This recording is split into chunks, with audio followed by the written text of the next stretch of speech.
दोस्तों, कैसे हैं आप सब। आज की हमारी कहानी है भाभी की चोरी। अनुज की समझ में यह बात नहीं आ रही थी कि अनुज की भाभी जब भी गांव आती थी, उनके जाने के बाद उनसे यही बोलती थी कि मेरा एक जेवर गायब हो गया, शायद मैं कहीं रखकर भूल गई या मैंने कहीं गिरा दिया। इस तरह अब तक 4-5 बार हो चुका था। इस बार फिर छुट्टियों में सारा परिवार एकत्र होने वाला था।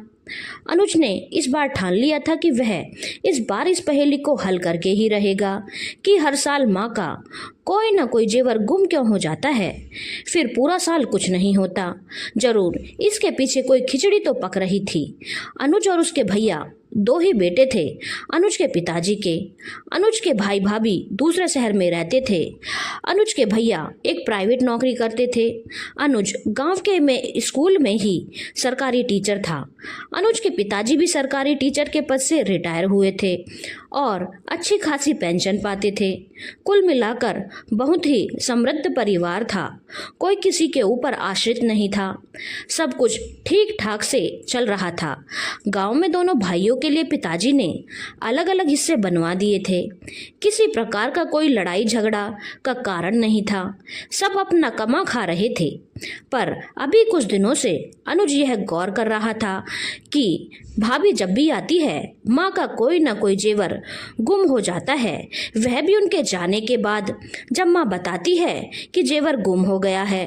अनुज ने सोच लिया था कि वह इस राज का पता लगा कर रहेगा, क्योंकि ऐसा हो ही नहीं सकता कि माँ हर साल कोई न कोई जेवर गायब हो जाए और वह सीधे तौर पर कुछ कह भी नहीं सकता था।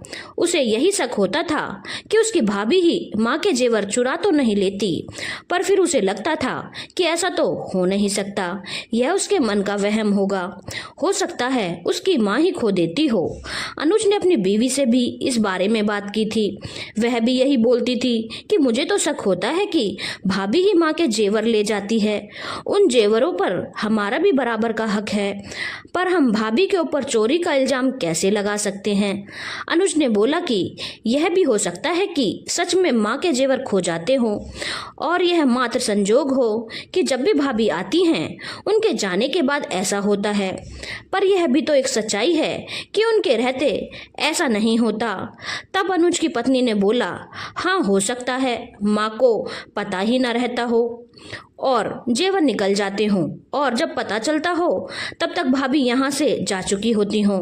खैर जो भी हो, हम किसी के ऊपर चोरी का इल्जाम तो नहीं लगा सकते। आखिर हम भी तो इस घर में ही रहते हैं। यही बात तो भाभी भी बोल सकती हैं कि माँ के जेवर कैसे गायब हो रहे हैं। और ठीक ऐसा ही अनुज की भाभी भी सोच रही थी कि जब भी मैं जाती हूँ उसके बाद माँ का कोई ना कोई जेवर गायब हो जाता है। जरूर यह अनुज और उसकी बीवी का काम होगा और वह मेरे ऊपर इल्जाम लगाना चाहते हैं ताकि जेवर भी उन्हें मिल जाए और उनके हाथ भी साफ रहें। इसीलिए ऐसे वक्त में जेवर गायब होता है जब मैं वहां पर होती हूँ, ताकि यह भी कहने को हो जाए कि पूरे साल तो जेवर गायब नहीं होता, आपके जाने पर ही क्यों होता है। इस तरह से अनुज अपनी भाभी पर और अनुज के भाई भाभी अनुज और उसकी बीवी पर शक कर रहे थे। इस बार अनुज की भाभी ने सोच लिया था कि वह इस पहेली का हल निकाल कर ही रहेगी। नियत समय पर अनुज के भैया भाभी गांव आए। 2-3 दिन बहुत आराम से बीत गए। हर वक्त अनुज के भैया भाभी और अनुज और उसकी बीवी सतर्क रहते थे ताकि इस बार वह पता ही कर सकें यह जेवर कैसे गायब हो रहे हैं। अभी तक उन्हें कोई भी जानकारी नहीं मिली थी।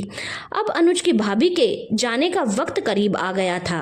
अब अनुज और भी ज्यादा सतर्क हो गया, क्योंकि उसे तो अपनी भाभी पर शक था और भाभी भी ध्यान दे रही थी कि हो ना हो अब जेवर गायब होने का समय आ ही गया है।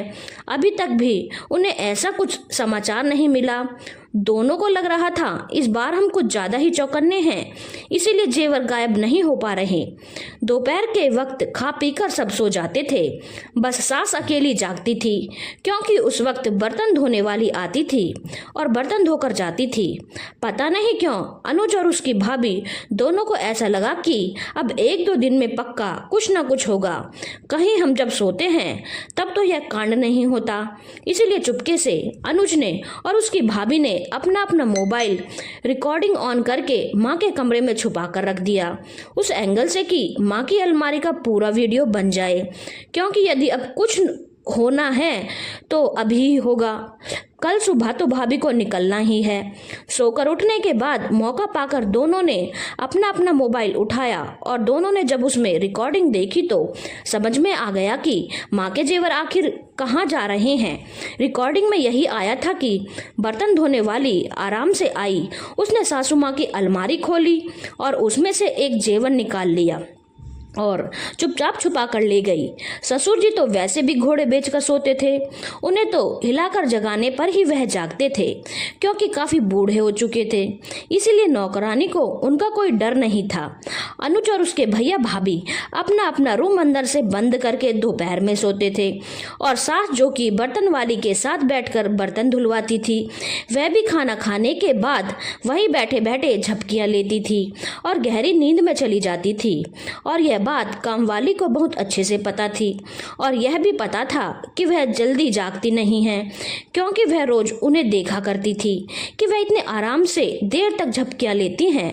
उसकी चालाकी थी कि वह रोज चोरी नहीं करती, बल्कि जब भाभी शहर से आती तब वह चुपचाप एक जेवर निकालती थी ताकि सारा शक भाभी पर जाए और उस पर कोई उंगली न उठाए।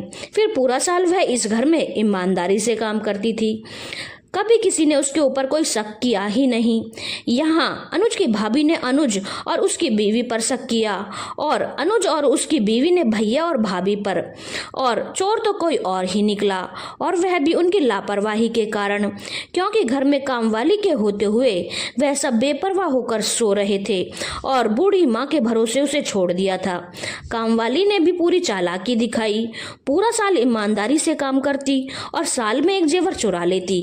खैर, अब उसकी पोल खुल चुकी थी और उसे काम से निकाला भी जा चुका था, पर इससे एक बहुत बड़ा सबक अनुज और उसके भाई भाभी को मिल चुका था कि शक बहुत गंदी बीमारी होती है, अच्छे अच्छे रिश्तों में दरार ले आती है। अच्छा हुआ कि उन्होंने कुछ भी बोलने से पहले खुद ही सच्चाई को जानने का फैसला कर लिया था, नहीं तो यदि वह कुछ बोलते तो बस रिश्ते खराब होते और कुछ भी नहीं। दोस्तों, यह एक काल्पनिक कहानी है, पर यह सच्चाई है कि शक का कीड़ा अच्छे अच्छे रिश्तों में दरार डाल देता है, इसलिए शक करने से अच्छा है कि सच्चाई की जांच करो। धन्यवाद दोस्तों। अगर आपको कहानी अच्छी लगी हो तो चैनल को लाइक, शेयर और सब्सक्राइब करना ना भूलें।